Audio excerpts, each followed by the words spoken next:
had anti-war. Yeah, moment. I forgot to. I was sick. I forgot to. Now we have it for all. Now from now we start on the. Very sorry, but we see how we make it. Okay, great. Sorry. To be meaningful, I will repeat a small part of. Very nice. Of what just said. So all conflicts should be resolved at the negotiation table, not at the battlefield. International law demands it, and there is no other plausible way to solve disputes emerging from the 2014 violent power grabs in Kiev, Crimea, and Donbass.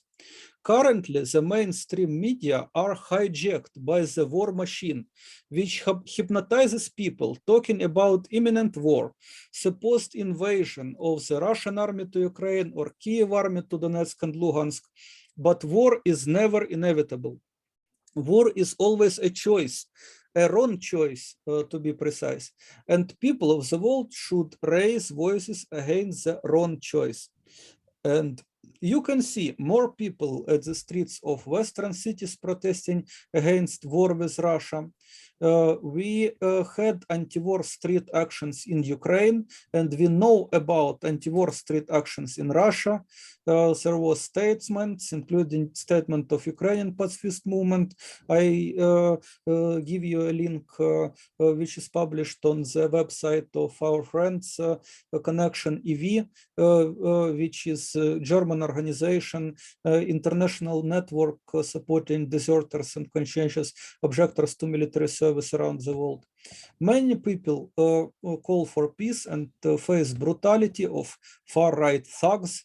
My friend Ruslan Kotsaba was assaulted by a neo-Nazi several times for his call to boycott mobilization to fratricidal war in eastern Ukraine. He was imprisoned and spent 18 months in custody waiting for trial. He was acquitted, but higher court quashed acquittal under far-right pressure. Now Ruslan is under retrial, which is a circus of political persecution. And tens of thousands of people were convicted by the courts in Ukraine for their refusal to kill, refusal to serve in army. United Nations Human Rights Committee many times expressed concerns about arbitrary detentions in conscription stations, violations of human right to conscientious objection, non-recognition of secular objectors to military service on grounds of conscience, discrimination access to alternative service. Ukrainian government didn't listen, and many proposals which Ukrainian pacifist movement was made were rejected without proper thorough consideration. Our law enforcement is serving the war machine in Ukraine, enforcing conscription and denying human right to conscientious objection to military service. This war machine is ruled by merchants of death, oligarchs of industries producing weapons, military equipment, and vehicles, high commanders like generals and colonels who profit from war financially and politically. Politicians, even commanders-in-chief like Presidents Biden, Putin, and Zelensky, hardly control this war machine, fueled by greed and madness of aggressive instincts. We should stop the war machine. If the war machine saw panic, spreading its military intelligence, we should resist, unite, and call to respect common sense and peaceful life of civilians. If the war machine tries to convince us that peace talks are impossible and peace agreements mean nothing, we should say more loudly that war is not a solution. Inclusive peace talks are. When war machine roars about violent defense of absolute sovereignty of nation, we should see big picture, because this conflict is not just about Ukraine.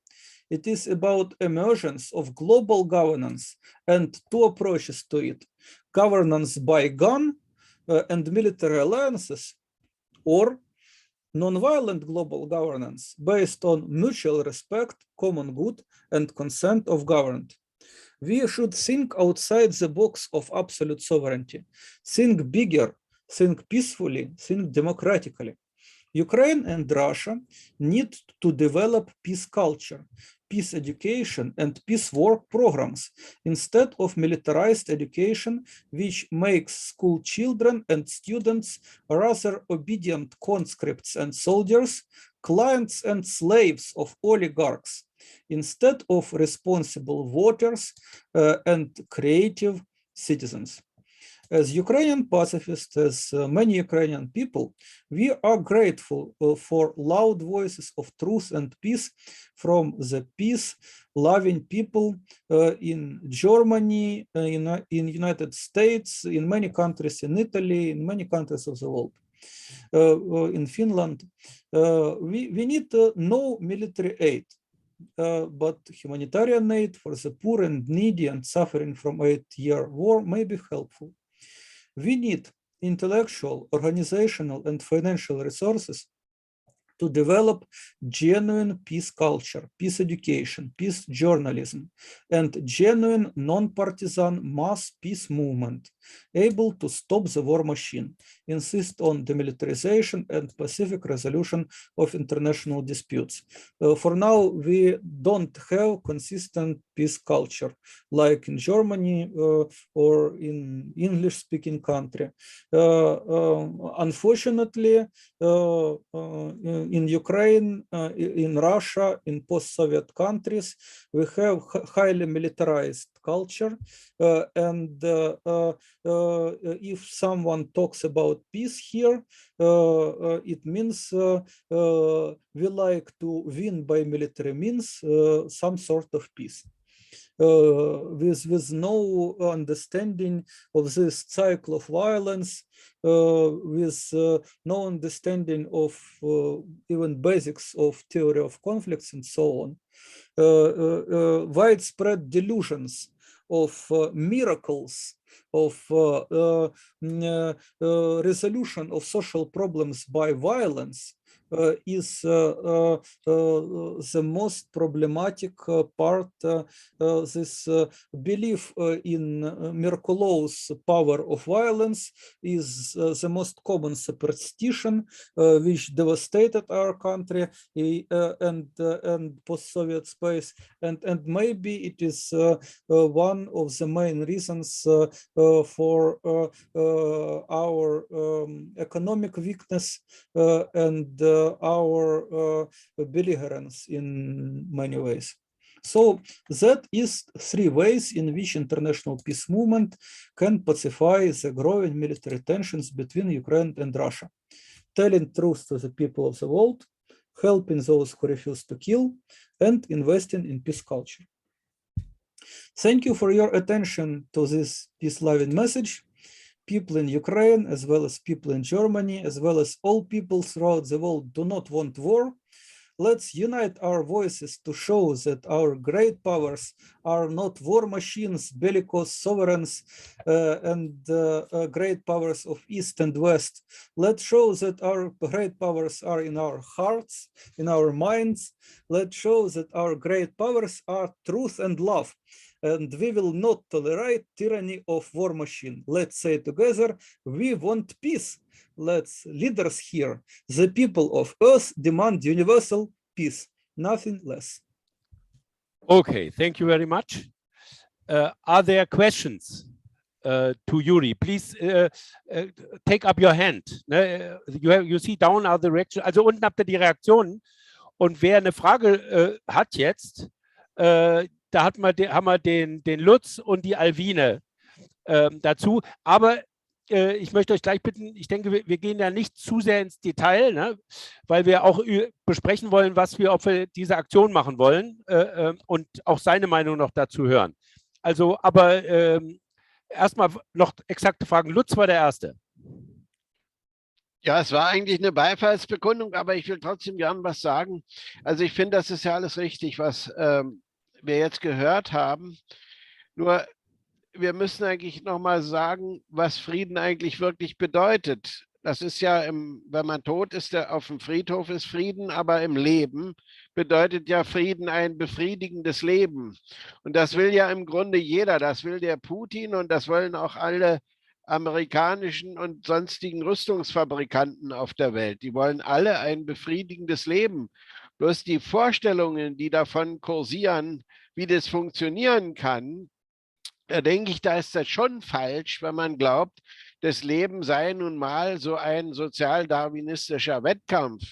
Und der Putin, der meint ihm, er muss in seinem Land der Oberindianer sein und in den Hierarchien da ganz oben wirken.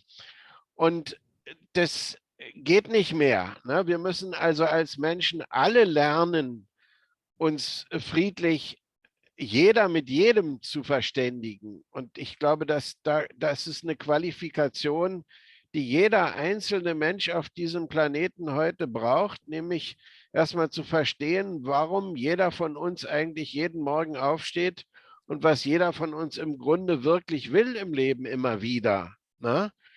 Und dann, wenn wir das hinreichend verstehen, dann können wir uns auch immer friedlich überall verständigen. Und also wie gesagt, es reicht nicht zu sagen, wir wollen keinen Krieg und wir nennen den Zustand ohne Krieg, den nennen wir einfach Frieden, sondern es kommt wirklich darauf an, eine Vorstellung von den biologischen Grundlagen eines friedlichen oder eines befriedigenden Lebens so weit zu haben, dass man daraus ableiten kann, also wir können alle unsere Aktivitäten friedlich koordinieren und dann können wir alle ein möglichst befriedigendes Leben haben und das muss heute entdeckt werden, das muss aufgedeckt werden, das muss man auch untereinander besprechen. Ne? Ja, Okay. das will ich vielleicht soweit erstmal sagen. Ja, Yuri, naturally it's now difficult. We will speak on then more in English now on Sunday. He only made general statements that we all have to do something for peaceful relations, and that life is a satisfying life on all sides. That is the basic of peace, more or less. So, Alwine. Ja, ich möchte fragen, wie nach dem Eindruck von Juri ist der Erfolg der Regierung Zelensky, alle Leute zu, wie war das, zu motivieren, zu begeistern für einen Krieg gegen Russland. Sind diese Versuche oder wie erfolgreich erscheinen dir diese Versuche? Yuri, how successful are the efforts Ukrainian government does to mobilize the whole society against Russia? Thank you for this question. I can refer you to sociological data. According to public opinion poll organized by Kiev International Institute of Sociology, near 1/3 of respondents, 33%,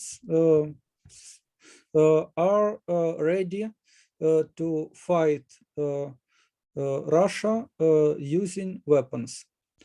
Also, near 18% are intent to do nothing in case of so-called invasion of Russia.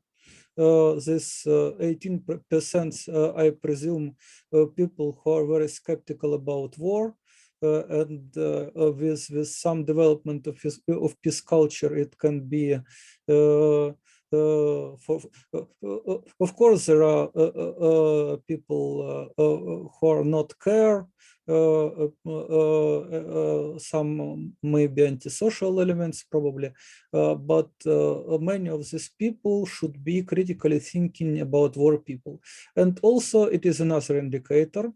According to another public opinion poll, near 42% of people in Ukraine don't believe in Russian invasion.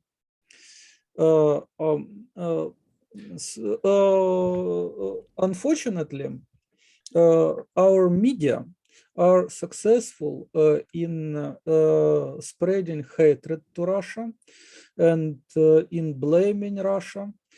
And numbers of people who are able to think critically about propaganda of hatred and propaganda of war,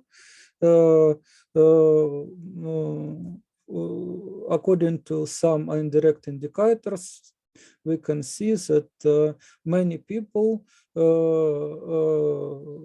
with time, more and more people are accepting governmental position because it is, techniques of propaganda. As said Goebbels, you can repeat a great lie many times, say to people they are attacked, and they will believe there is enemy and they will fight, and it is an easy way to manipulate people. And it is done every day in our media, and people believe it because not all people have critical thinking, and we have no antidote against this propaganda of war. We have no consistent peace culture. All we had instead of peace culture is some sort of vague words. Peace is good, war is bad, attached with myths of great Soviet army and great victory in great patriotic war. Okay. Instead of peace culture. Ja, hat also kurz gut gesagt, dass die Propagandamaschine effektiv ist, dass sie immer wieder wiederholen, Russland als Aggressor hinzustellen und es schwer ist, dagegen zu halten. Und er hat gesagt, 1/3 sind bereit, gegen Russland zu kämpfen, also auch die Waffensachen. Wenn ich es richtig gesehen habe, 20% sind dagegen, 40% glauben nicht an die russische Invasion. Meines Erachtens wäre die richtige Frage gewesen, wie viele Ukrainer sind dafür, Luhansk und Donetsk militärisch anzugreifen, um die Souveränität mit Gewalt durchzusetzen? Darum geht es meines Erachtens überhaupt, dass die Ukraine, unterstützt von USA und Großbritannien, diese beiden Republiken militärisch holen will. Und meines Erachtens steht Russland nur da, um die zu warnen und sagen, dann sind wir auch da. Ich denke, dass die defensiv da stehen. Und letztlich ein Blutbad, was die Ukrainer offensichtlich und die westlichen Powers vorhaben, um Russland in die Schranken zu weisen, um das zu vermeiden. Das will ich jetzt noch kurz übersetzen. You know, I have a bit different position to yours. For me, Russia is mainly defensive. The question which I've given to the Ukraine people was, are you ready to attack Luhansk and Donetsk by violent means? On a military action to organize the sovereignty of Ukraine? This should be the right question, because I think Russia is just there to tell the West and the Ukrainian army, we are also here if you make a bloodshed in Donetsk and Luhansk. Okay, but you know that NATO also says we are a defensive alliance. I should quote to you War Resistor International Declaration. War is a crime against humanity.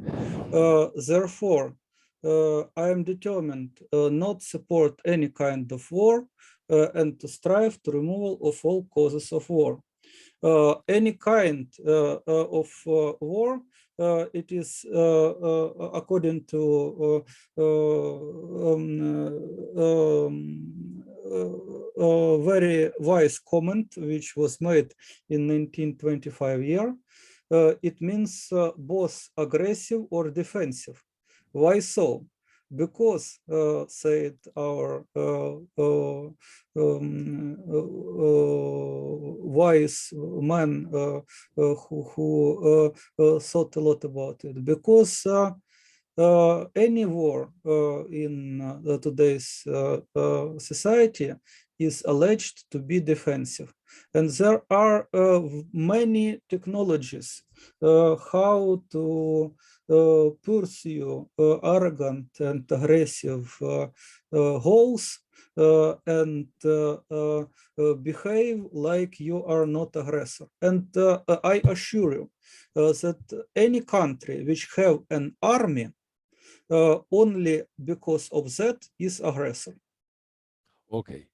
So er hat einen generellen Standpunkt, dass praktisch alle militärische Gewalt falsch ist und kriminell ist, egal ob offensiv oder defensiv. Das ist seine Position jetzt dazu. Gibt es noch, also das heißt, Russland genauso verantwortlich ist für das Problem wie der Westen. Sagt, die NATO bezeichnet sich auch als Defensivbündnis. Aber ich denke, das sollte man einfach mal so stehen lassen. Ja? Einig sind wir, dass ein Krieg vermieden werden muss. I think we have the same opinion. The war has to, we have to see everything what we do that the war doesn't start, doesn't continue. I think there is a unification, because naturally, independent who we see responsible, it's a very big risk for us all, and many people will die if it starts. So we can even agree that independent who says who is responsible, that we have together to prevent it. Now, jetzt möchte ich ihm kurz die Idee, die wir haben, vorschlagen. Kann ich noch was sagen? Ja, sag noch mal was. Sag mal. Also ich fand die Darstellung problematisch und die kommt daher, wenn man sozusagen die Krieg und Frieden sozusagen aus dem Konflikt heraus betrachtet, also in gewisser Weise von unten. Deswegen bin ich der Meinung, man muss das Problem von oben her betrachten. Das heißt, es gibt zwei entgegengesetzte politische Ordnungen. Die eine ist jeder gegen jeden. Der Stärkere setzt sich durch, und die andere Ordnung ist das, was mal mit dem Westfälischen Frieden etabliert worden ist, nämlich das Wohl des anderen ist mein Wohl. Das ist eine Ordnung, wo man zusammenarbeitet zum gemeinsamen Interesse. Also das ist ja inzwischen sehr prominent, weil China das immer mit seiner Win-Win-Politik anspricht. Und das, denke ich, ist die größere Sichtweise, die man hier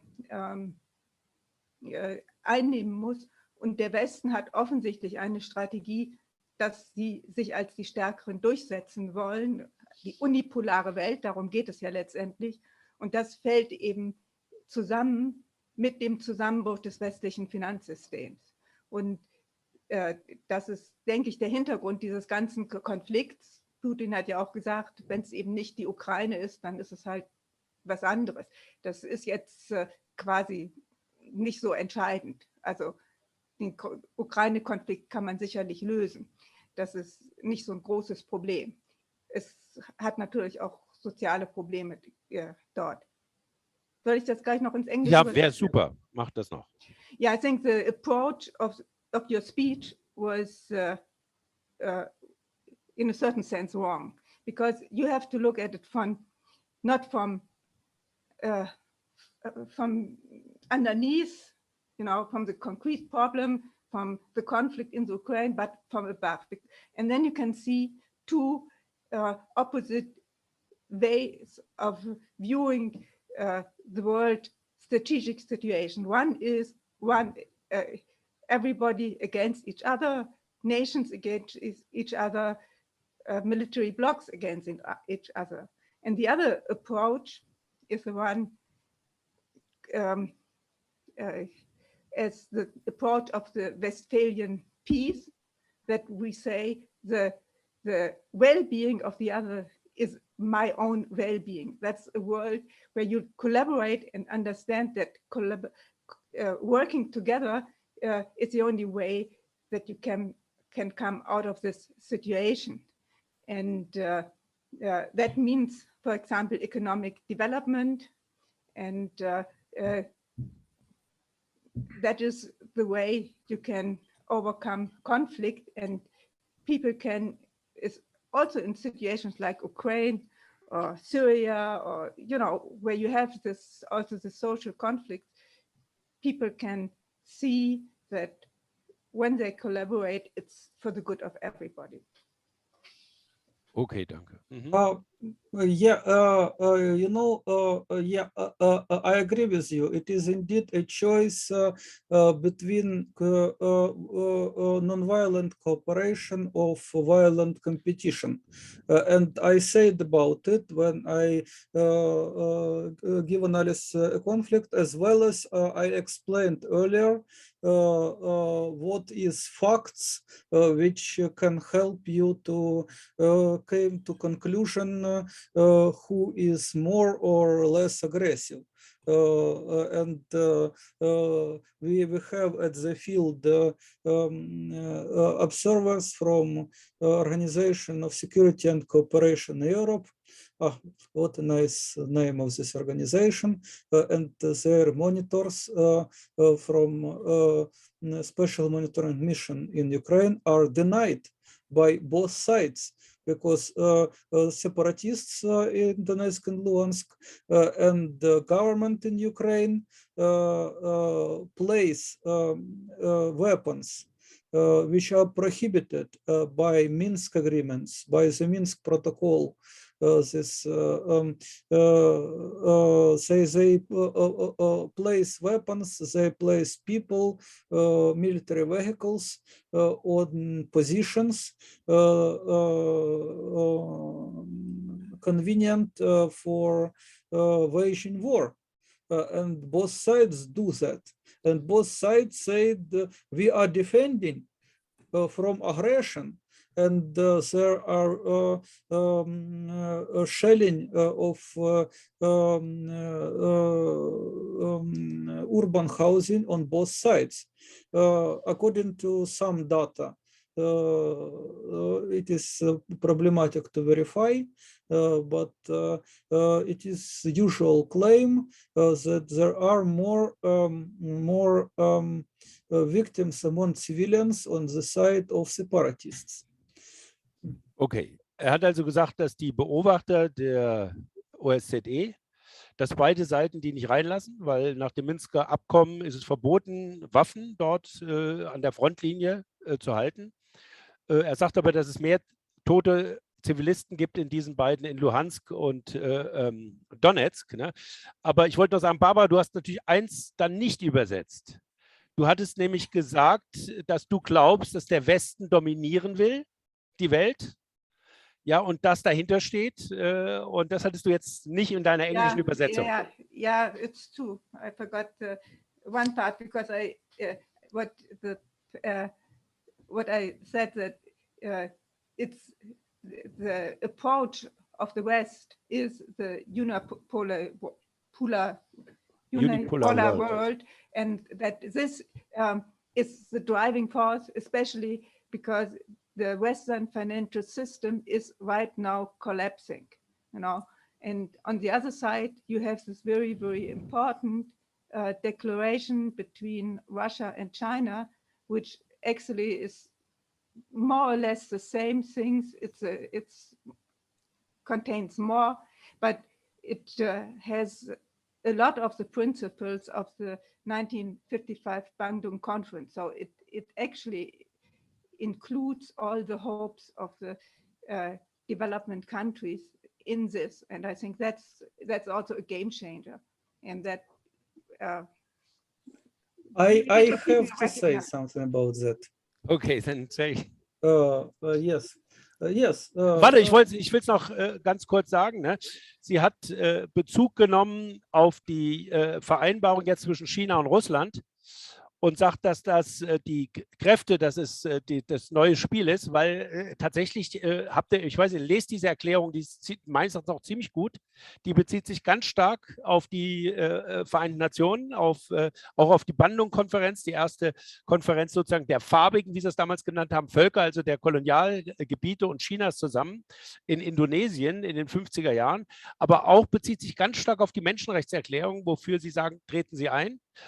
die beiden. Also es lohnt sich also wirklich auch diese Erklärung zu lesen. Und jetzt Juri. First of all, when you read this declaration of Russia and China, pay attention to details, because it is great that they are writing about cooperation, about mutual understanding, peace and harmony, but they also write about strategic cooperation in the form of Shanghai Security Organization, which should become a new center of global power. And the word center in their declaration is applied only to two organizations, United Nations and Shanghai Cooperation Organization. They acknowledge that they say we are committed for development of United Nations centered world order based on international law. It is one part of declaration of Russia and China, and also from beginning of this declaration, they say they understand importance of global governance. They acknowledge it. Remember, global governance is not unipolarity. But then they say that they will develop as center, as new center of global power in multi-center world, Shanghai Cooperation Organization based on strategic cooperation, which on the language of diplomacy means military cooperation. And also you can see that Russia alone have greater number of military than all NATO countries, and China alone have a greater number of military than NATO countries. So both of them have twice number of military personnel than NATO countries. Not to say nuclear stockpile. Russia have greater the greater nuclear stockpile in the world. Yeah. And of course, China have lesser, many times lesser nuclear stockpile. So China needs Russia as a nuclear scarecrow for United States.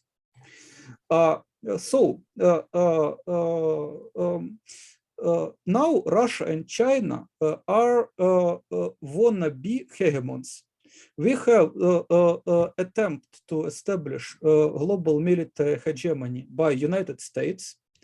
And now Russia and China are trying to copy arrogant hegemonic politics of United States, creating their alliance. Firstly, Russia tried to create military alliance of post-Soviet country, this collective security organization.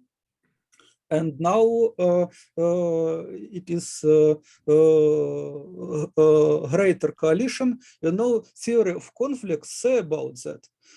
As building coalitions to fight is one of highest stages in development of conflict. If you look into books on conflictology, you would see that.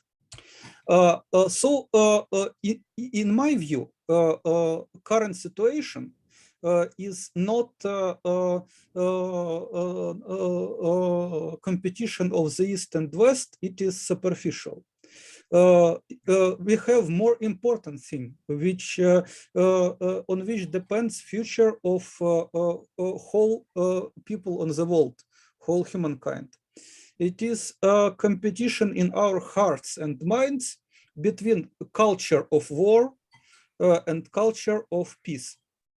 And in the East and in the West, many people, very many people are unconsciously took side one or another.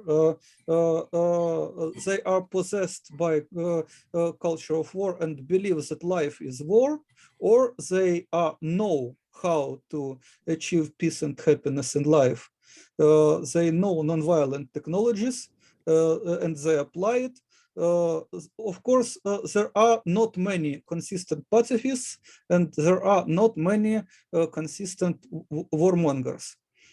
Many people are on the middle.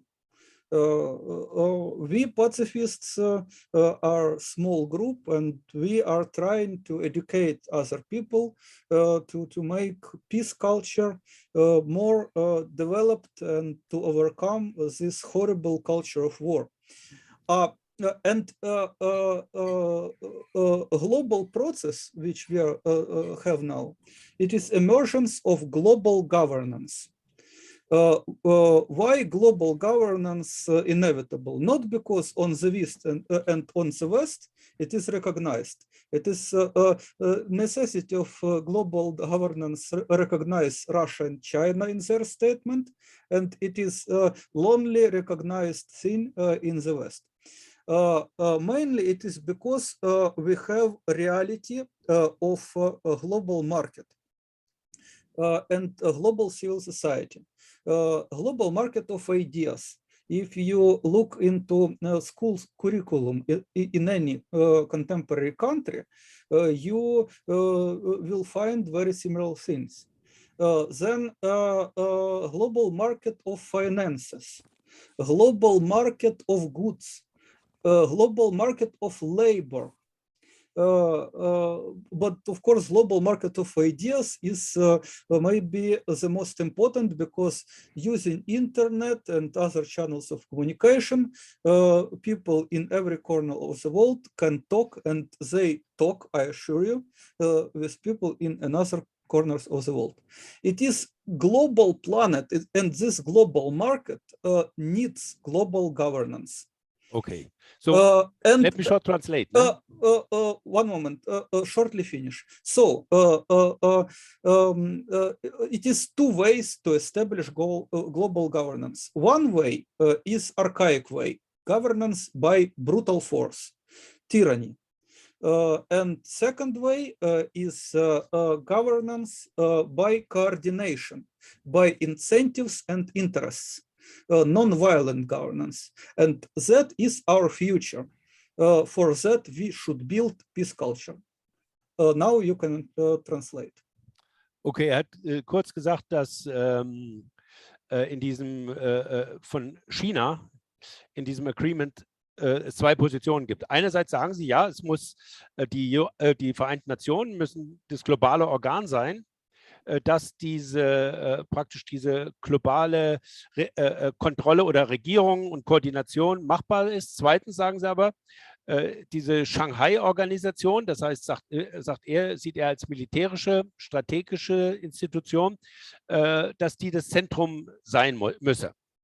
Und er sagt, alle Leute, die noch so denken, die sind praktisch noch im Kriegsdenken befangen, im Gegeneinanderdenken befangen, und wir brauchen eine Friedenskultur allgemein von allen, die auf Kooperation setzt, weil wir eine globale, praktisch globale Verwaltung, globale Politik im Interesse der Menschheit brauchen.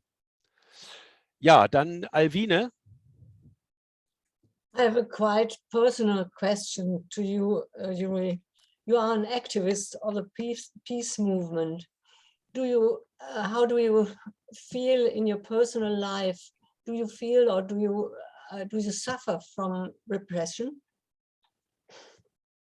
Also sag's ganz kurz in Deutsch auch, für alle, die nicht Englisch sprechen. Eine sehr persönliche Frage an Yuri. Er ist Aktivist der Friedensbewegung. Wird er unter Druck gesetzt? Also in der deutschen Übersetzung waren solche Anklänge. Also ja, Frage ist klar, ne? I suffer less than some other peace activists in Ukraine because it is became customary to confuse peace and pro-Russian attitude. Far-right circles are attack pro-Russian people, and those who talk just for peace, for far-right circles, and for a lot of people who have power and connections in government and so on, to talk about peace means to talk about peace with the enemy, which is Russia, and you are agent or you are useful idiot, you know, all this instrumentary of lies, deception, animosity, which is very characteristical for the culture of war. On the other hand, I'm consistent pacifist, and this helps me avoid some suffering, because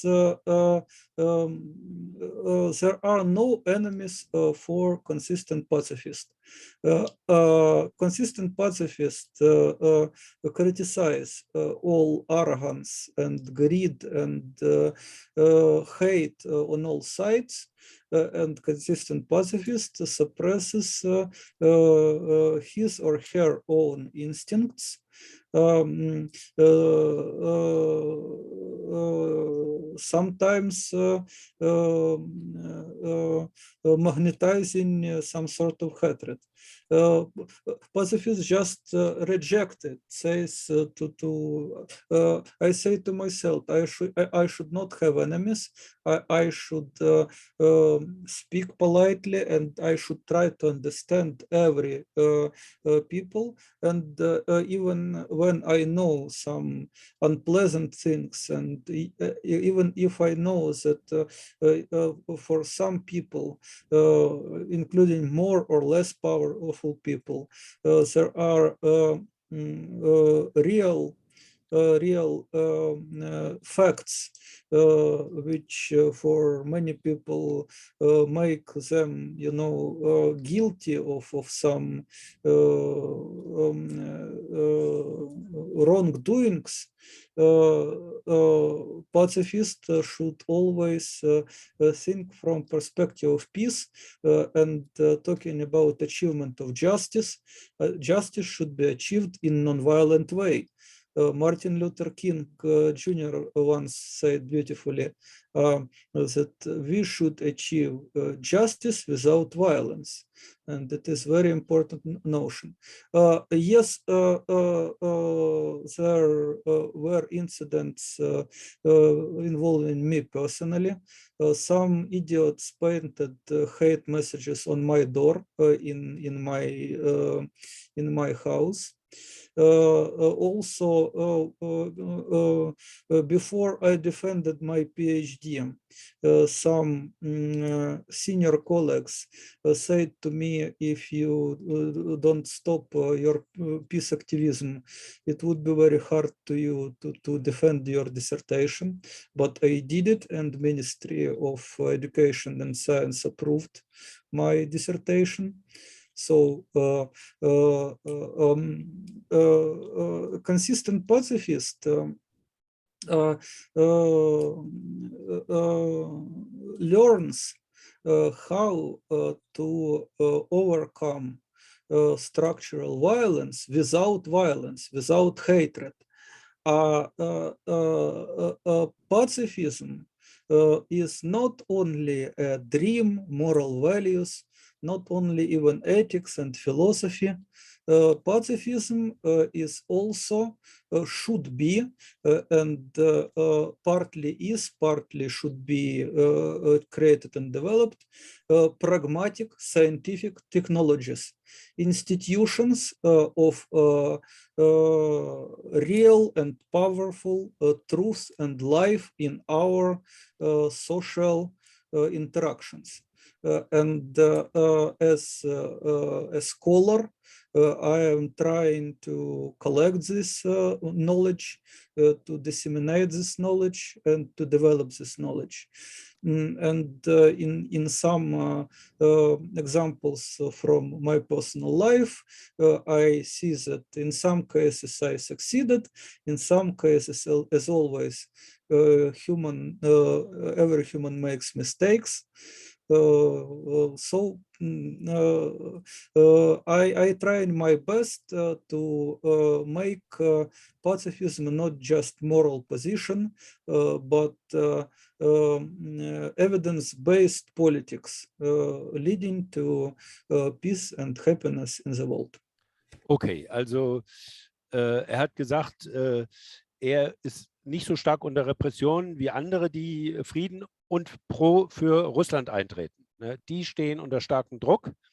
Bei ihm haben sie auch, als er da seine Doktorarbeit verteidigen musste, haben ihm ältere Kollegen gesagt, also wenn du da den Pazifismus so weitermachst, hast du keine Chance, das zu machen. Und die haben auch ihm schon an die Tür geschrieben, Idioten, sagt er, haben ihn da schon böse Sachen an die Tür geschrieben. Das hat er erlebt, aber wie gesagt, er ist nicht so unter Druck, wie das die Leute sind, die eine Position positiv zu Russland haben. Ja, Rolf. Yeah. And I should add that during my this presentation, I said about the example of Ruslan Kotsaba, which was severely damaged by far-right assault, and he was persecuted and spent more than 500 days in prisons, more than 18 months for his call to boycott of mobilization, and he went through this. What is his name? Ruslan Kotsaba. Mm-hmm. Yeah, you just Google it, and it is easy to find information about it, about Ruslan. And in the case of Ruslan, he basically said that it is fratricidial war. So Ruslan took a side. He started to sympathize separatists, but he is also Ukrainian speaker. He is from Western Ukraine, so he is culturally very Ukrainian. But he understood and he promoted the message that people in Eastern Ukraine are our brothers and sisters, and we should not kill them. And he said that he called people to boycott mobilization. It was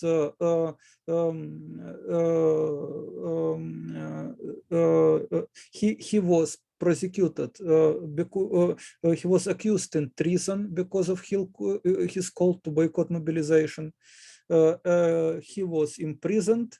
Then court acquitted him. Then far-right mobs started to surround courts and demand to jail Kotsaba, and higher court under far-right pressure quashed acquittal and ordered retrial, and now Ruslan is under retrial. And if you listened to Tatiana Montyan yesterday on United Nations Security Council, she was invited there by Russia as Ukrainian expert, which is a very interesting move, but I will not comment it from perspective of objectivity, you know. But Anyway, Is this a lady or a man? Ruslan is man, and his lawyer, Tatiana Montyan, is lady. Okay. And his lawyer spoke on United Nations Security Council as expert invited by Russia, but Russia invited Tatiana as a representative of Ukrainian civil society. And that's why Tatiana last year took side of Russia in very many ways, including propaganda, how nice was Soviet Union, which for me as pacifist is unacceptable thing because of conscription in Soviet Union, because of Stalin's repressions against folk Protestants in Soviet Union, this campaigns against sects, against cosmopolitanism in Soviet Union. Of course, I can't accept this sanctification of Soviet Union, but some people live with nostalgia of Soviet Union, and this is the most violent internal struggle in Ukraine. Far righters are against all Russian and all Soviet. More Soviet because parts of Soviet culture is inherited by Ukraine, and having nostalgia towards Soviet Union, especially among elder people, it is hard to sow hatred to Russia and to mobilize whole population for war, as President Zelensky of Ukraine pledged. Yeah, and they assault all pro-Russian and pro-Soviet activists, far-righters, Nazi, neo-Nazi in Ukraine.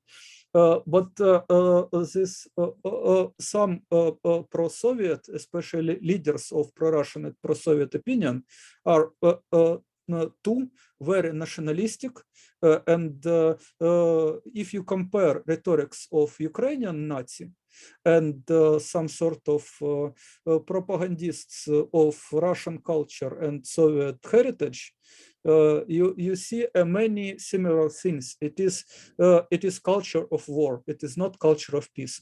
That's why I say that our main need, what should be done to develop mass peace movements and stop the war. We should develop peace culture both in Ukraine and in Russia. It needs resources, it needs intellectual resources, financial resources, human resources to develop genuine peace culture. And of course, it is not only it is needed to stop this war in Ukraine, but it is needed to stop global new Cold War and to create a better world without armies and borders. Okay, so hat nochmal gesagt, da ist ein anderer, Raslan, der gegen die Mobilisierung vorgegangen ist, gegen die Gebiete in der Ostukraine, weil er sagt, das sind auch Ukrainer. Und der ist also bestraft worden, der war ein paar hundert Tage im Gefängnis. Und Russland hat den jetzt zum UN-Sicherheitsrat eingeladen, da hat er gestern geredet. Und er kann mit ihm nicht übereinstimmen, weil er vor allem auch die Sowjetunion noch verteidigt in dieser Tradition. Und er sagt, sie hätten also eine große Auseinandersetzung in der Ukraine zwischen denen, die noch die Sowjetunion positiv sehen, was er nicht kann, wegen Stalin, hat noch ein paar Sachen gesagt, und denen, die aus nationalistischer und Nazi-Richtung dagegen stehen. Das ist eine große Auseinandersetzung, die dort läuft. Und er sagt, er sieht in beiden Strömungen eigentlich ein militaristisches Denken, in beiden, und mit einer Friedenskultur auf beiden Seiten müsste man versuchen, das zu überwinden. Okay, jetzt noch der Rolf. Yeah, Guten Abend erstmal. Ich bitte um Entschuldigung für meine Verspätung. Ich habe da noch einiges zu erledigen. Ich habe jetzt zugehört. Was ich faszinierend finde, Friede als Wort, als Hoffnung hat hohe Konjunktur, Pazifismus und Pazifisten nicht. Aber das ist schon sehr lange so. Und ich wollte mal einsteigen auf diesen Pakt Russland-China. Da dürfen wir uns keine Hoffnung mitgeben. Das Bruttosozialprodukt von Russland liegt unter dem von Kanada und China heißt Zhonghua. Zhonghua heißt Land der Mitte und das ist der Begriff, das ist der Denkbegriff, von dem aus die chinesische Führung ausgeht. Also alle Welt ist um China herum gruppiert.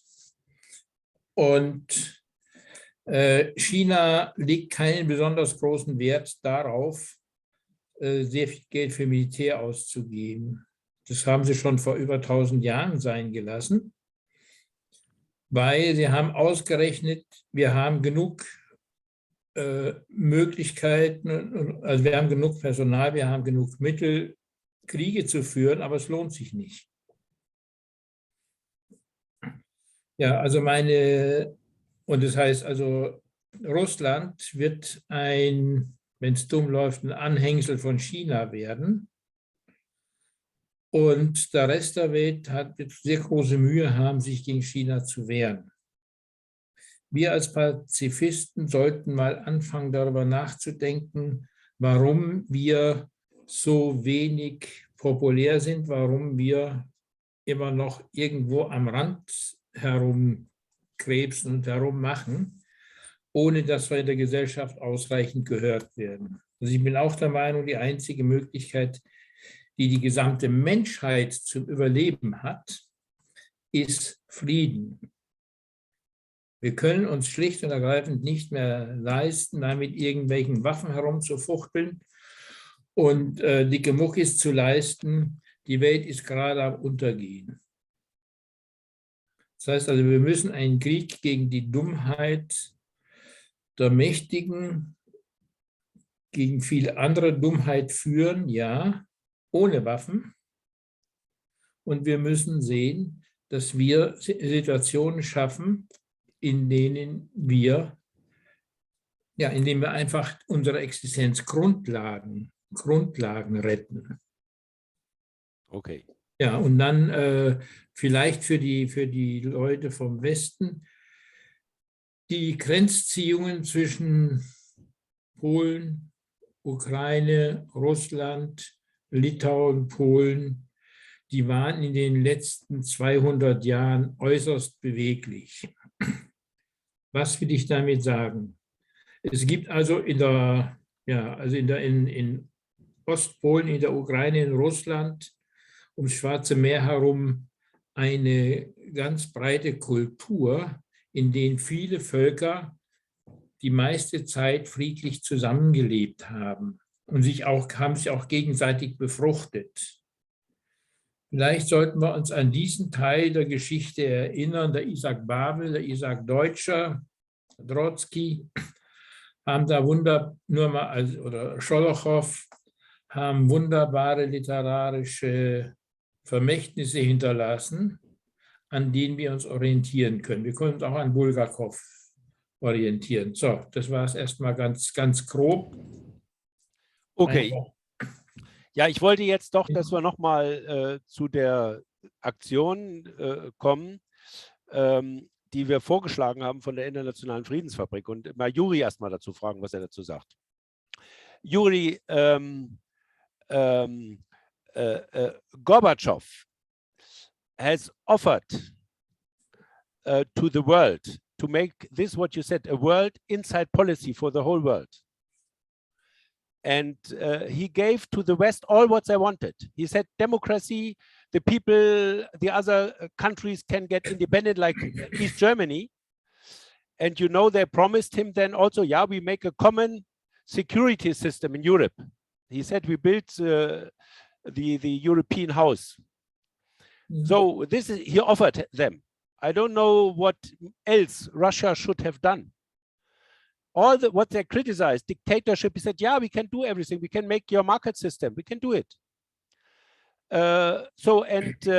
We want to, on Eastern, to make here that people who believe in this, that we have to do it now together as a common project, that we come on the former border together and remember and remind this project, what was written in the Charter from Paris, which even the US signed, that we make a common security system that for whole Europe, and that we have to take the red line from this time again and see why it failed in the last years. Now, I think we have a different idea, maybe interpretation why it failed.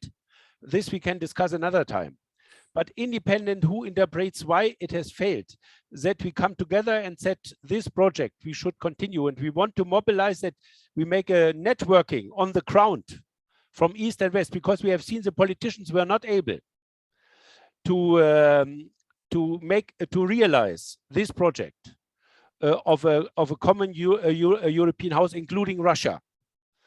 So, and then we hope to give a signal that people from Russia, from America, from Sweden, maybe we are able to bring them together, and naturally from East and West Germany on this border, and try to give a signal and even come in contact with each other, talk with each other, maybe make some workshops to say we need a new movement from the common people who are always paying the price when peace is gone, when we have war. Also ich habe ihn noch mal ganz kurz gefragt, unsere Idee, Ostersonntag sich hier auf der Grenze mitten in Europa und Deutschland zu treffen, von Leuten aus dem Osten und Westen, und sagen, wir kleinen Leute müssen es jetzt anpacken zusammen, weil kleine Leute immer den Preis bezahlen für Aufrüstung, für Krieg, während große zum Teil da prächtig dran verdienen. Und dass wir diese Idee, die Gorbatschow hatte, eines gemeinsamen europäischen Hauses, dass wir die wieder aufgreifen und einfach sagen, jetzt müssen wir das in die Hand nehmen. Als Leute, und solche Leute versuchen wir zusammenzubringen. Wir haben positive Resonanzen. Mal sehen, wer am Sonntag dazu kommt, aus USA, aus Großbritannien, aus Schweden vor allem. In Deutschland haben wir noch nicht allzu viel Resonanz auf den Vorschlag bekommen, muss ich sagen. Ja? Und möchte ich einfach erstmal von Juri hören, ob er was er davon hält, ob er dazu beitragen kann, und dann auch andere, die was dazu sagen wollen, vielleicht, ob ihr meint, das sollte man verfolgen oder fallen lassen. Juri, please give us, how do you see this proposal? I totally agree with you that we should develop a global civil society, not just people of some country, but the people of whole planet Earth. And talking about this situation, the end of Cold War, why we failed to achieve a lasting peace, it is because at the end of the Cold War, system which was this system of Cold War international relations, of violent competition of great powers and so on, it was not fully dismantled, and some sort of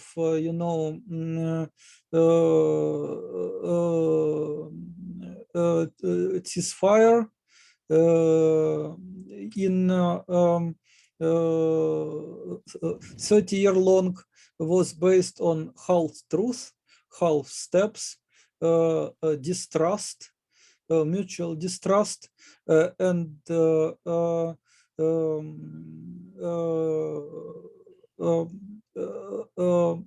pursuing victory in economic war between West and East. West declared, we are won economic war, we destroyed our enemy, and now we can celebrate the end of history.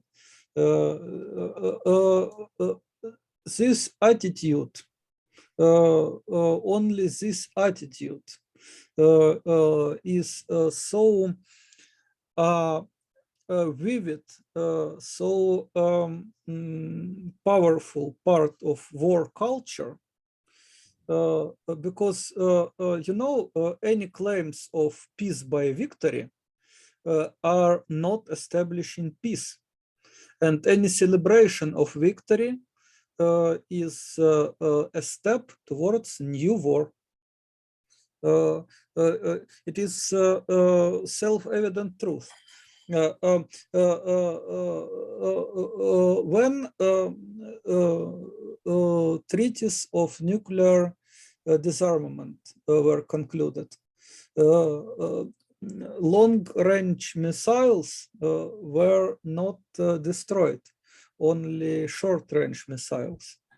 No abolition of nuclear weapons.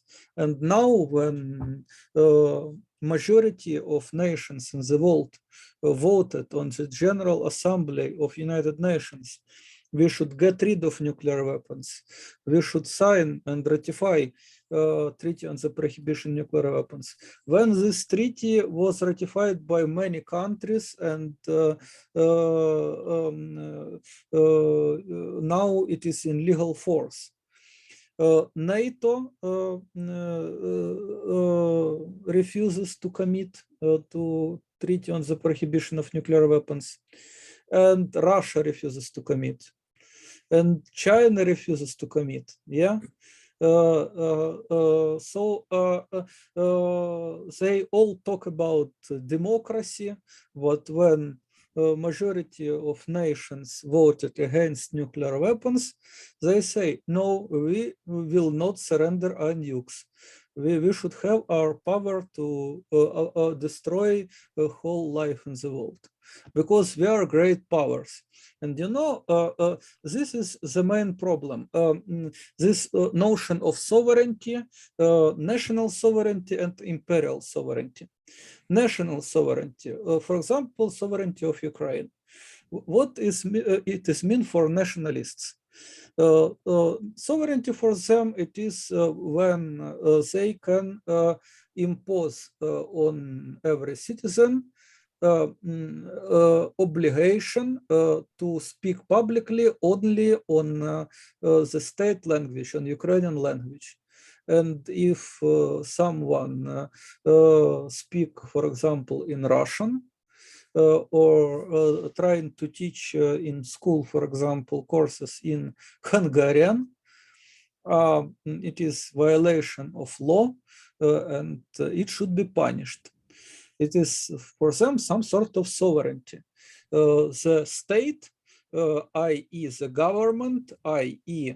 the most powerful and wealthy people, decide what should be language in which all people should speak, what should be our cultural commitments, our values, and so on and so on.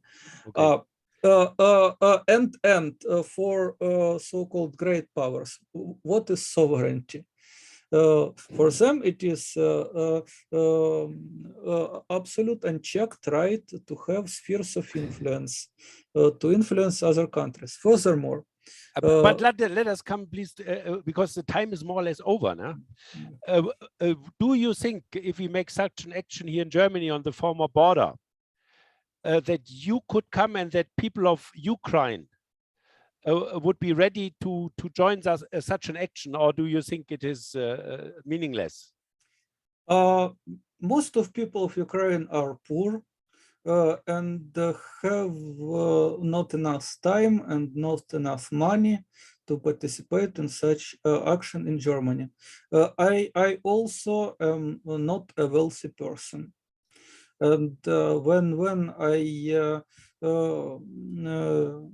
changed some my small enterprise activities to peace activities, I now found that my savings are not so assuring as I thought before.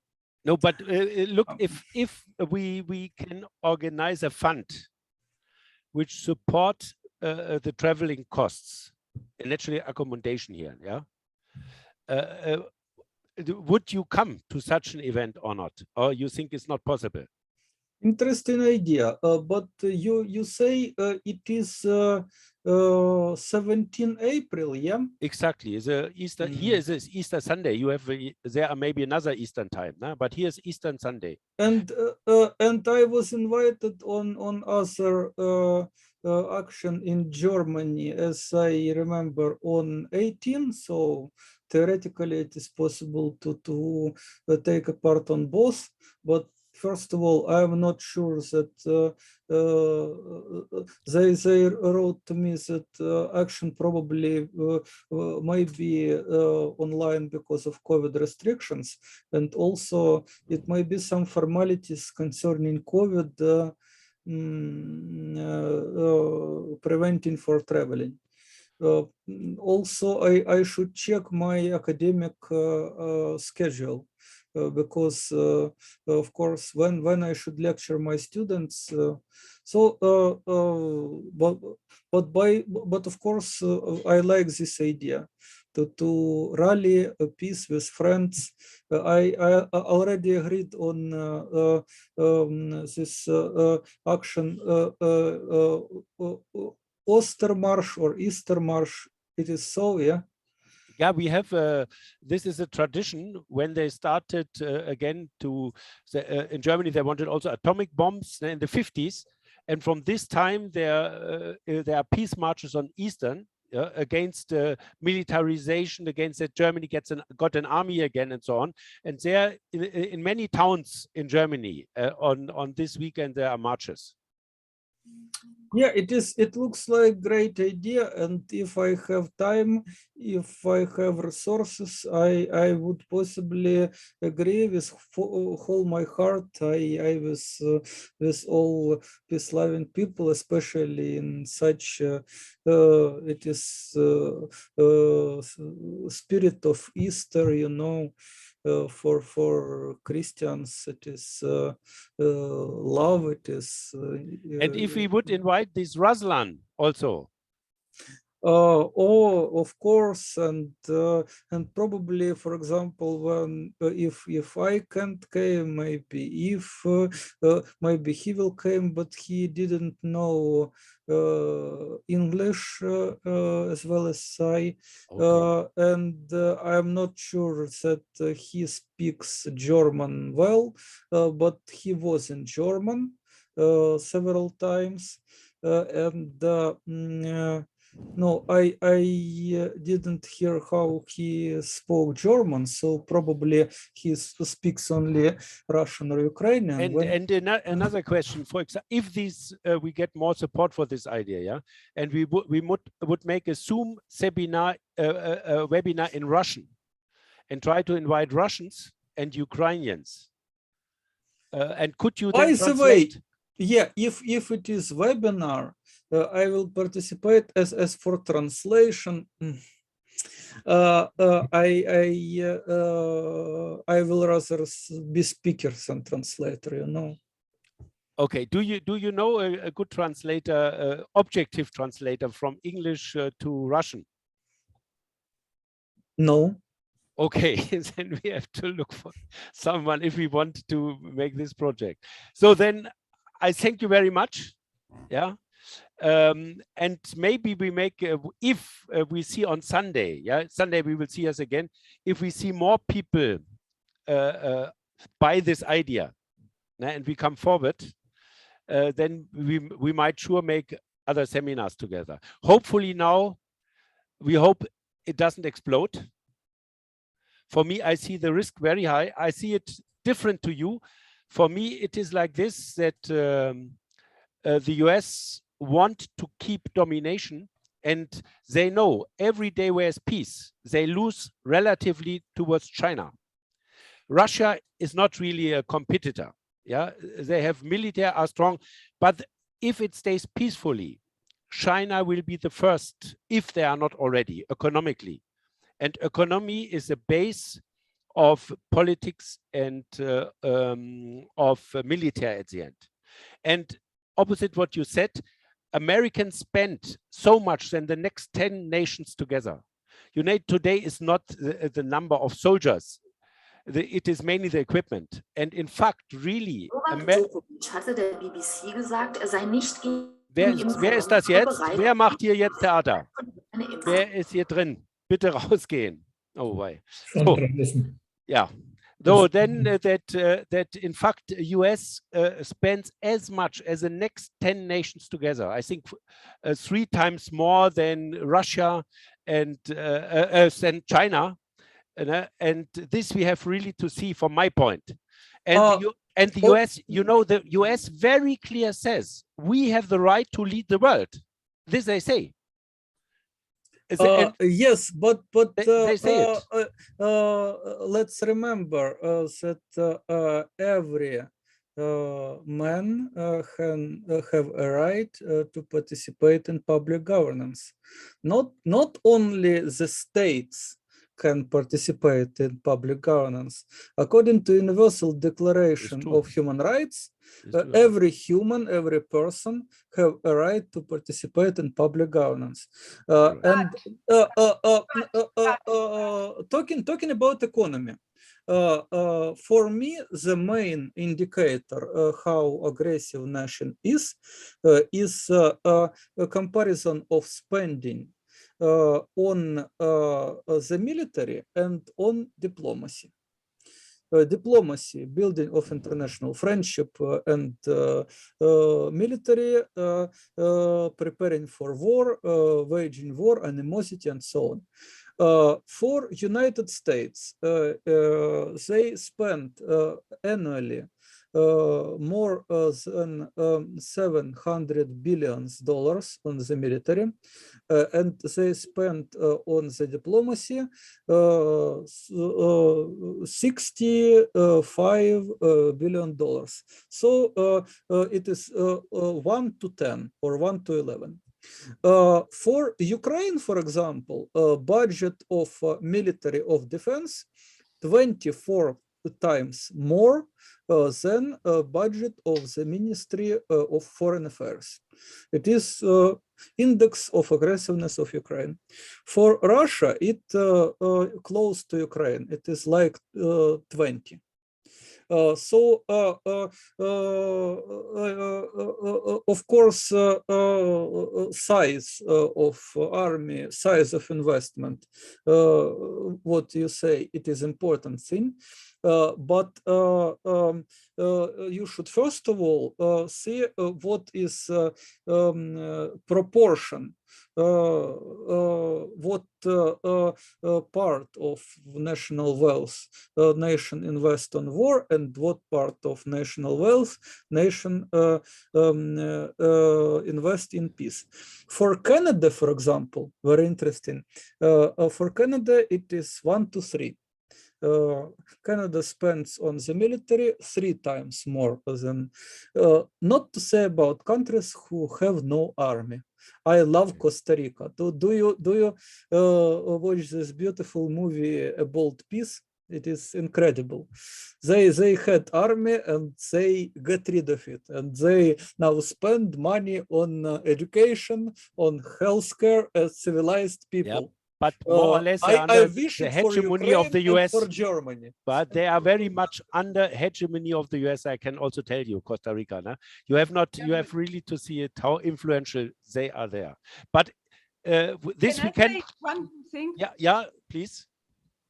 The nation state was a very, very important achievement in mankind, because if you have a state where, and this is actually what you describe as your vision, is the empire, the world of the empire. You have an empire that controls all what happens, the governance and so on, and you have impotent small units which cannot defend, for example, the well-being of the people.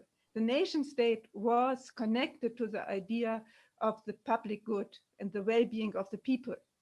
And you have nation states, we have cultures which are based on a language.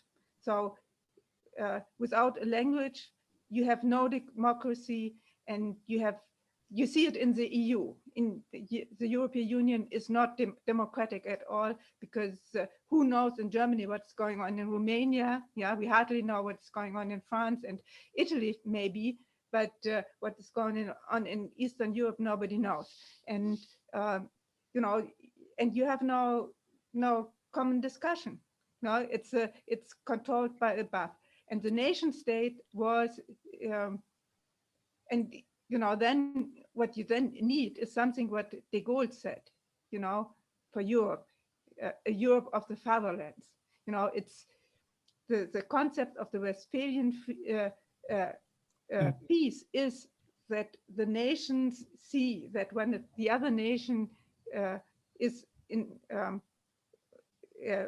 when they help the other nation, then it's good for them. Then they can develop themselves. Like Xi Jinping is completely based on this idea of the win-win situation. You know, he doesn't interfere in situations of other nations, but this is the basis on which, and that's also the importance of, I mean, I don't completely disagree what you said about the China-Russian agreement. That's also not in there what you said. No, they didn't send that. Just read it carefully, and I will write article. And they didn't say it. They said that I already wrote this article in Russian, by the way, and published. The SCO is important. All these new institutions, which are opposite, that is true, to the World Bank and the International Monetary Fund, which was the means of the empire to loot the third world. And now they create institutions where, for the first time, the third world gets access to economic development, because SCO is a security organization, but it's also based on economic collaboration. And therefore but United World is not empire. Empire, it is ruled by force. Empire, it is tyranny. Yeah. And World Federation is republic. Read Immanuel Kant, To Perpetual Peace. What say Kant? How we achieve universal peace? We should get rid of armies. We should introduce a cosmopolitan citizenship based on customs of hospitality, universal human values, and we should create World Federation. And it will not be empire, because it is based not on imposition of will of some ruler by force, as NATO do it, as United States do it through NATO. It is indeed imperialism. You are right, absolutely. And if and United States can't create a universal state by brutal force, because of course people would resist it, even if they, like Roman Empire, manage to control whole world by brutal force. It will destroy them from inside. It is easily understood, because real unity should be based on non-violence, on coordination. But look what does mean nation state currently. What is current state? It is people on their land, with their language, with their culture, and so on. Think about universal human values. We all, as humans, have common land, planet Earth. We have many common languages. Think about mathematics. Think about music. Think about many cultural things, like books, like programs, for example, translated on many languages. And not underestimate the role of English. English is becoming universal language of whole humanity. But interestingly, of course, it means that all local languages are embedding into English. It was many Germanisms, Ukrainisms, Russianisms in English. This language is enriched by other cultures. Yeah. Also, universal culture of cyber life, universal culture of communication. As I said, creation of global state, nation state, or non-state, you can call it as you like, and you can imagine many different models, because we should see what model will become reality only when life take it to it. But what is inevitable is that always common market create common state, and we have common global market. And because of that, we will have common state, but it should not be tyranny. It should not be tyranny of United States and NATO and brutal military force. It should not be tyranny of Russia or China or Ukraine. It should be, as Immanuel Kant, a wonderful German thinker, and he explained that this it should be a common will of people based on reason, not based on violence, and also some similar thinking from other perspectives you can find in other cultures. Some, for example, English thinkers like David Hume, for example, theorized that constitution of state should not be based on monopoly on violence, because constitutions should be self-perpetuating device, coordination device. Non-violence should be based the base of state organization, because the market in many ways rule itself and create institutes of government which is needed for government. And then, of course, some institutions of government may be very imperfect, and it can be even bad institutions, you know, immoral. But we should overcome it, and we should build culture of peace to limit bad government and to create good government. That's it.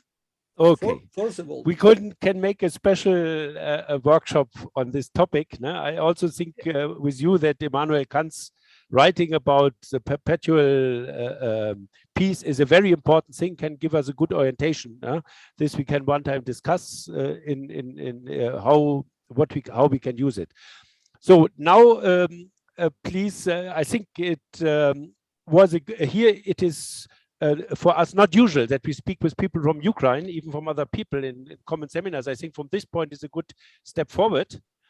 This workshop, and we hope to bring with this idea now some more people together. Now, hopefully on Sunday we get more contacts. So, and we see if enough people will buy this idea that we bring something forward. What we really can have then, maybe we have several seminars where we make an exchange. Then we already might have achieved something, because this knowledge of people of different countries, I think, is really a basic of peace, of understanding, that we get the ideas of the other sides and get a more complex view what's going on what is needed. So, also ganz kurz zu diesem, was gerade jetzt auch angeführt hat, diese Schrift von Immanuel Kant zum ewigen Frieden halte ich auch für eine augenöffnende Schrift. Nach beiden Kriegen haben sie sich auf die berufen, um die UNO zu gründen und auch den Völkerbund. Und da könnte man mal einen extra Workshop zu machen. Ich wollte nur sagen, heute sehe ich als kleinen Fortschritt, weil es gibt ja doch auch in der Friedensbewegung direkten Austausch über die Grenzen könnte noch viel besser werden. Und ich denke, das war ganz gut, dass wir da heute verschiedene Gesichtspunkte gesehen haben. Und ob das dann am Ende eine Aktion wird oder nicht, die wir hier hinkriegen, werden wir sehen. Sonntag werden wir da mehr wissen. ob wie Leute aus anderen Ländern sagen, ja, wir würden kommen und würden das mittragen, ob wir da vorankommen werden. Und dann könnte man natürlich, wenn man uns hier trifft, zu solchen Themen dann auch hier Workshops machen. Denn ich glaube, würde es nicht für sinnvoll halten, dass man sich hier für eine Stunde ein paar Reden hält auf der Grenze, sondern wir würden dann versuchen, eine Schule oder so zu bekommen, wo man Workshops macht, dass die Leute, die dann kommen, man für die internationale Vernetzung voranbringt. Zu bestimmten globalen Themen oder auch für faire Beziehungen zu einzelnen Ländern. So in diese Richtung danke ich allen, dass sie beteiligt waren. Yeah. So Yuri, I just said, I think it was a small step forward because it's international dialogue. And naturally, if we make this action, we will not just make to come together a small demonstration. We should have made workshops to global problems and also to the relations between different countries so that we understand better and can work for a fair foreign policy. Now, this is essentially that we all work on a foreign policy according to the Universal Declaration of Human Rights.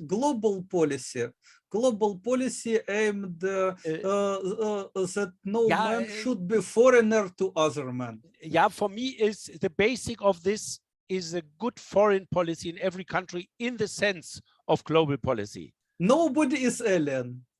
Okay. So there we have a bit a different topic, but we will discuss it. No? So good evening. I think we shall overcome. No? Can you sing it also in Ukraine? You know it. Wish you peace and happiness. We shall overcome someday. No? Also tschüss, guten Abend. Okay, gut. Alles Gute für alle und dann vielleicht beim nächsten Mal. Bitte, wenn möglich, seid Sonntag dabei. Wäre super. Юрий, до свидания. До побачення, до свидання. And guten Abend. Any other one want to say a last word? Me? Any other one want to say a last word or? A last word is we must leave the idea of nation. The idea of nation is good for saving tax islands, but for not more. Okay, we have. Okay, who else? And we need a new economy Okay. with a market, with a global market. We have currently war is included. Okay. Who talks about capitalism should not deny fascism, Horkheimer said, from Frankfurter Schule of Sociology. Wer möchte noch was sagen? Okay. You Noch know, jemand? Yeah. the word nation means birth.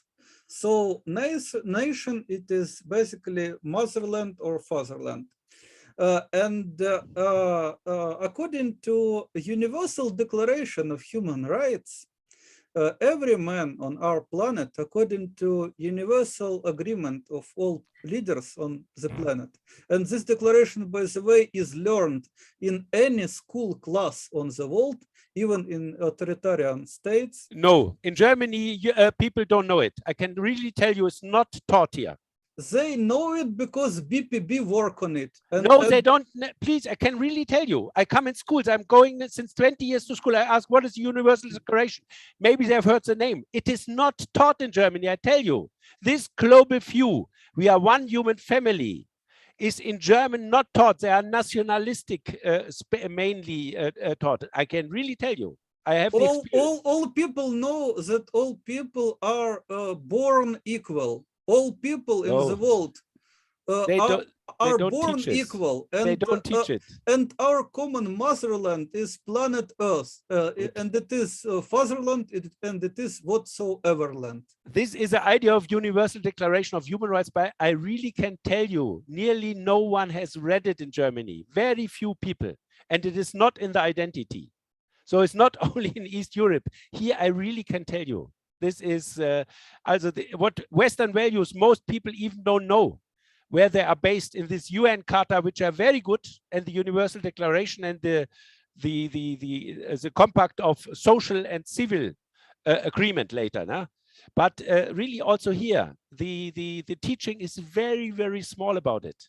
You this, know, there is mainly have here also a national identity, maybe a Western identity, but not a global identity in these ideas. Someone dreamt up Germany and created Germany. Now many people dreamt up us and we will create us. As you say, we shall overcome. Exactly. So By good night. peaceful, The creators of non-violent means. Germany, Yuri, the creators of Germany were poets and novelists. They have had in the early 19th And century. dedicated idea, feudals. we must have a German nation, but a free one, an open one, an open-hearted one. 1825, they made a festival for Polish freedom fighters.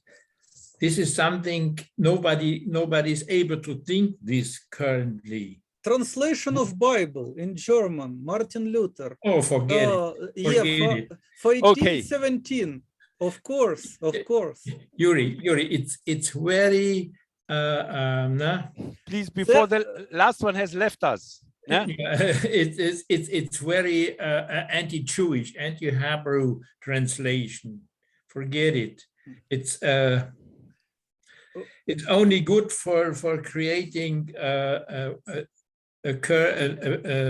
Hochdeutsch. That means a German who is understanding from the Frisians, from the Bavarians, from the Swabians, from the Saxonians, from the Eastern Prussians, from the Hessians, and this is the only reason. God created Germany, God created Russia, God created China, God created the United States. And God will make all us friends. God will make all us brothers and sisters, as Bible says, as Jesus Christ said on Sermon on the Mount, and we all be one. Okay. It will be wonderful. Also good evening, goodbye. Thank you all for participation. Yeah? Okay, thanks a lot. Bye-bye. Bye-bye.